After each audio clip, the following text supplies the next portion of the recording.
কখন? আর 1 ঘন্টা দেরি আছে। 1 ঘন্টা?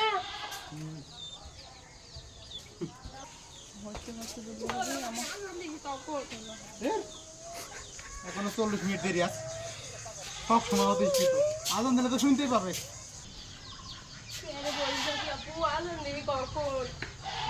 আমারও শরীরে শুনতে পাচ্ছি না, ভোরে একবার ভাত খাওয়া হয়নি, জায়গা পাইনি।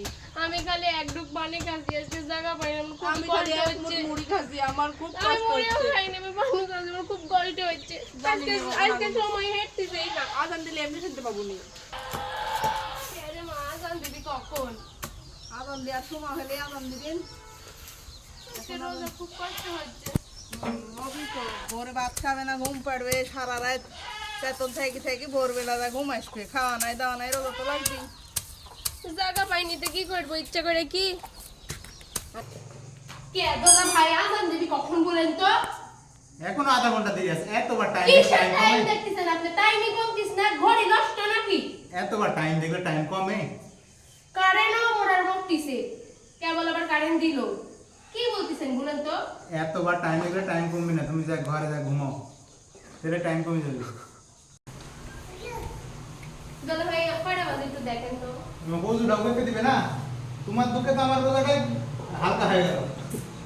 কি বলিসি বলেন তো? ভাই তো টাইমটাই দেখতে বলছি। টাইম তো দেখনো, এখন আধা ঘন্টা দেরি আছে। আজকে যা হচ্ছে তো হচ্ছেই। রোজা লাগে একদিন এরকম হয়নি, এই শেষের দিকে আইসা এই রাত জাগতে লাগে আমার ভোরবেলা ভাত খাওয়া হয়নি।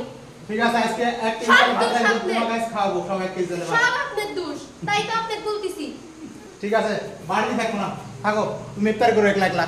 দেখেন এই যে একজন রোজা থেকে পড়ে গেছে, আজকে খুবই আমার কষ্ট হচ্ছে, কারণ আমরা ভোরবেলা কিচ্ছু খাইনি, একবারে সেরে পানি খায় খালি রোজা আছি। এক ঢুক পানি খাওয়ার সময়টা পাচ্ছি, জাগা পায়ে বইসে কি করছে, কে মা সময় নাই তো, মা তাড়াতাড়ি করে উইটে করছে সময় নাই, ভাত রান্না হয়নি তো বুঝলে, পটলি মা খালি বন বন বন বন করে ঘুরতেছে আর পাগল হয়ে গেছে। আজকে কি হইলো আল্লাহ, আজকে আমারে চোখে সেই ঘুম ধরছে, শয়তানে ধরছিল আমারে। শয়তানে ধরে লাভ নাই গাইস, আমরা পানি খায়াও হলেও রোজাটা থাকবো, ভাঙবো না, আমরা আল্লাহর বান্দা। গাইস আজকের দিনে যেহেতু আমরা সবাই না খেয়ে রোজা আছি, তাই মনে হচ্ছিল সময় একদমই যাচ্ছিল না। আর বারবার দোলাভাইকে জিজ্ঞাসা করতে করতে দোলাভাই রেগে বম হয়ে গেল, আর বাসা থেকে চলে গিয়ে বাহিরে ইফতারি করছে, মানে বাহিরে ওনাদের দাওয়াত ছিল, তাই রাগ করে বাহিরে গিয়ে ইফতারটা করছিল। তারপরে এই তো দোলাভাইয়ের মন ভালো করার জন্য শালির হাতের পিৎজা বানিয়ে দোলাভাইকে খাওয়ালাম। তো আজকের মতো এই পর্যন্তই, সবাই ভালো থাকবেন, সুস্থ থাকবেন, আল্লাহ হাফিজ।